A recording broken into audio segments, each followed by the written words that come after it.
कितनी तेज बारिश हो रही है। अगर ऐसे ही बारिश होती रही तो मैं सब्जी बेचने कैसे जाऊंगी। आशा अपनी झोपड़ी के दरवाजे पर खड़ी होकर बारिश को देखकर ये सोच रही होती है। तभी उसकी 22 साल की बेटी शालिनी अंदर से आवाज लगाती है, माँ अंदर आ जाओ और पहले मुझे खाना डाल दो, उसके बाद बारिश रुक जाए तब चली जाना सब्जी बेचने। शालिनी की बात सुनकर आशा देवी अंदर आ जाती है और उसे खाना डाल कर देती है। कुछ देर बाद बारिश रुक जाती है तो आशा सब्जी का ठेला लेकर बाजार जाने लगती है। माँ अभी तो बारिश बंद हुई है, अब कहाँ जा रही हो? बेटी सब्जी बेचने जा रही हूँ, थोड़े पैसे कमाऊंगी तो राशन की टेंशन नहीं रहेगी और फिर तेरी शादी के लिए भी तो पैसे जोड़ने हैं ताकि तेरा रिश्ता अच्छे घर में कर सकूं। ये बात तो आपने अच्छी कही माँ, मैं नहीं चाहती कि मेरा पति आपकी तरह गरीब हो, बल्कि मुझे तो कोई अमीर घर चाहिए जहाँ मुझे हर खुशी मिल सके। आशा चुपचाप सब्जी बेचने चली जाती है। फिर शाम को थकी हारी आकर खाना बनाती है और बर्तन धोकर रसोई की सफाई करती है, जबकि उसकी बेटी किसी भी काम को हाथ नहीं लगाती थी। ये देख आशा उससे कहती है, बेटी घर के काम सीख लो, आगे जाकर काम आएंगे। माँ मैं अमीर घर में शादी करूंगी ताकि वहाँ नौकर चाकर हो और मुझे कोई काम नहीं करना पड़े। शालिनी के सपने काफी बड़े थे और उसका ये सपना पूरा भी हुआ। जब वो गांव के जमींदार की बेटी की शादी में जाती है तो वहाँ अखिलेश नाम के एक लड़के से टकरा जाती है। अखिलेश एक अमीर घराने का लड़का था। शालिनी दिखने में काफी खूबसूरत थी, इसलिए अखिलेश को उससे पहली नजर में ही प्यार हो गया। पार्टी में शालिनी के बारे में जानकारी निकलवाकर वो अगले दिन ही अपनी महंगी चमचमाती गाड़ी में अपनी माँ रमोला के साथ उसके घर पहुँच गया, जहाँ अखिलेश की माँ रमोला आशा को देख कहने लगी, अरे आशा तू, ये तेरी झोपड़ी है? जी मेम साहब। हाँ तो मैं जानती हूँ। हाँ ये तो आशा है जिससे मैं सब्जी खरीदती हूँ। इसका मतलब शालिनी तुम्हारी बेटी है? हाँ मेम साहब, लेकिन आखिर बात क्या है? माँ जी मैं आपकी बेटी को पसंद करता हूँ और उससे शादी करना चाहता हूँ। हाँ आशा, इसने जब से तुम्हारी बेटी को देखा है उससे शादी करने की जिद पकड़ कर बैठा है। वैसे मैं तो इस रिश्ते के खिलाफ थी, क्योंकि मैं झोपड़ी में रहने वाली लड़की को अपनी बहू नहीं बनाना चाहती, लेकिन अपने इकलौते बेटे की जिद के आगे मुझे झुकना ही पड़ा। अमीर घर में अपने रिश्ते की बात सुनकर शालिनी बड़ी खुश होती है, लेकिन आशा उससे कहती है, माफ कीजिएगा मेम साहब, लेकिन आपके बेटे की उम्र थोड़ी ज्यादा लग रही है। माँ 8-10 साल बड़ी उम्र होने से कोई फर्क नहीं पड़ता, मुझे ये रिश्ता मंजूर है। बिल्कुल ठीक कहा बेटी। और आशा, जब हम इतने बड़े घराने के लोग तुम गरीबों से रिश्ता जोड़ने के लिए तैयार हैं, तो फिर तुम्हें भी कोई प्रॉब्लम नहीं होनी चाहिए। ठीक है, जैसा आप सबको ठीक लगे। आशा अपनी इकलौती बेटी की शादी अमीर घर में कर देती है। अमीर घर में आकर शालिनी अब अमीरों वाले तौर तरीके सीख लेती है। फिर दोनों हनीमून के लिए गोवा जाते हैं। उधर बेचारी आशा सब्जी का ठेला लगाकर अपना गुजर बसर कर रही थी। फिर कुछ दिन बाद शालिनी का शादी के बाद पहला बर्थडे होता है। अखिलेश एक बड़ी पार्टी ऑर्गेनाइज करता है, जिसमें वो अपने दोस्तों को और क्लाइंट्स को भी बुलाता है। जन्मदिन में आशा भी अपनी बेटी को बधाई देने के लिए आती है। बेटी मैं तुम्हारे लिए ये गाजर का हलवा बनाकर लाई हूँ, जन्मदिन बहुत मुबारक हो।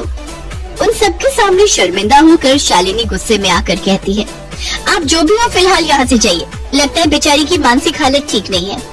मेरी तो केवल एक ही माँ है और वो मेरी सासू माँ रमोला है। आशा रोते हुए घर लौट आती है। मेरी बेटी अब इतनी अमीर हो गई कि अपनी गरीब माँ को भूल ही गई। छोटी सी थी जब उसके पिताजी उसे छोड़कर इस दुनिया से चले गए थे। तब से सब्जियां बेचकर उसे पाला पोसा, और आज मेरी अमीर बेटी मुझे पहचानने से मना कर रही है। ये सब सोचकर आशा बड़ी उदास होती है, लेकिन फिर वो ये सब भुलाकर रोजमर्रा के कामों में लग जाती है और सब्जियां बेचकर अपना पेट पालती है। उधर अखिलेश कुछ दिनों के लिए मीटिंग के सिलसिले में शहर से बाहर चला जाता है। पीछे से रमोला सीढ़ियों से गिर जाती है और डॉक्टर उसे कंप्लीट बेड रेस्ट करने की सलाह देता है। लेकिन बेड रेस्ट की जरूरत है, अब से आपको ही इन्हीं की देखभाल करनी होगी और इन्हें बिस्तर से हिलने नहीं देना है। ये सुनकर शालिनी को बड़ा झटका लगता है, क्योंकि उसकी कामवाली तो पहले ही छुट्टी पर गई हुई थी और अखिलेश भी बाहर था। छी, मुझसे तो इस बुढ़िया की देखभाल नहीं होगी, इसको नहलाना खिलाना डायपर बदलना, छी छी छी। ये सब मेरे बस के नहीं। इसलिए इन सब से बचने के लिए वो अपनी सास को अकेला छोड़कर कुछ दिनों के लिए अपनी माँ के घर आ जाती है। तू यहाँ अब क्या लेने आई है? ओफो माँ, तुम अभी तक गुस्सा हो। वो पार्टी कोई मामूली पार्टी नहीं थी। उस पार्टी में कई बड़े बिजनेसमैन आए हुए थे जिन्होंने अखिलेश जी को बड़े कॉन्ट्रैक्ट देने थे, इसलिए मुझे वो सब ड्रामा करना पड़ा। ये सुनकर आशा देवी को थोड़ी तसल्ली हुई। फिर उसने शालिनी से कहा, ओह अच्छा, लेकिन तुम अचानक से यहाँ, सब ठीक तो है ना? शालिनी उसे सारी बात बताती है। तुझे शर्म नहीं आई? अपनी सास को इस हालत में अकेला छोड़कर आ गई। खैर, मैं ये कैसे भूल सकती हूँ, जब जन्म देने वाली माँ की तू सगी नहीं हुई तो उनकी क्या होगी। ये कहकर आशा रमोला के घर चली जाती है, जहाँ वो देखती है कि रमोला बुखार से तप रही है। आशा उसके सर पर पट्टियां करती है और उसके लिए खिचड़ी दलिया बनाती है। अब कुछ दिन तक वो उसके घर पर ही रुकती है और उसकी खूब देखभाल करती है। उसे स्पंज करना, उसके डायपर बदलना, सब काम वही करती है। हफ्ते भर के अंदर ही रमोला पूरी तरह से ठीक हो जाती है। आशा को अपनी सेवा करते देख रमोला भी बहुत खुश होती है। अब वो दोनों साथ में बातें करती, खाना खाती और अपना हर सुख दुख बांटती। अब दोनों सहेली की तरह रहती। एक रोज, आशा, तुमने जो मेरे लिए किया है ना, वो कोई नहीं कर सकता। मेरी बहू ने मुझे अकेला छोड़ दिया, लेकिन समधन होकर भी तुमने मेरी कितनी देखभाल की है। अब से तुम मेरी समधन नहीं बल्कि मेरी सहेली हो। फिर अखिलेश घर वापस आता है तो उसे सारी बात पता चल जाती है। उधर रमोला के ठीक होते ही शालिनी भी वापस आ जाती है, लेकिन अखिलेश शालिनी को खूब सुनाता है। निकल जा तू मेरे घर से, अब क्या करने आई है यहाँ? मेरी माँ को ऐसी हालत में छोड़कर तुम चली गई। मुझे तुम जैसी पत्नी की कोई जरूरत नहीं है। नहीं नहीं, मुझे ऐसी सजा मत दो, मुझे माफ कर दो। अब मुझे अपनी गलती का एहसास हो गया है। माँ जी, सासू माँ, आप भी मुझे माफ कर दो। शालिनी को अपनी गलती का एहसास हो जाता है और वो सबसे माफी मांगती है। फिर सब उसे माफ कर देते हैं।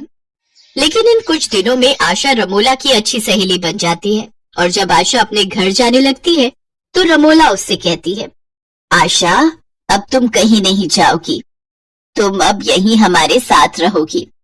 लेकिन भला मैं अपनी समधन के घर कैसे रुक सकती हूँ? समधन के घर ना सही, अपनी सहेली के घर तो रुक सकती हो ना। आज से हम समधन बाद में, लेकिन सहेली पहले हैं। और इस तरह एक गरीब समधन अपनी अमीर समधन की सहेली बन जाती है। अब वो सब एक ही घर में एक साथ खुशी खुशी रहने लगती हैं।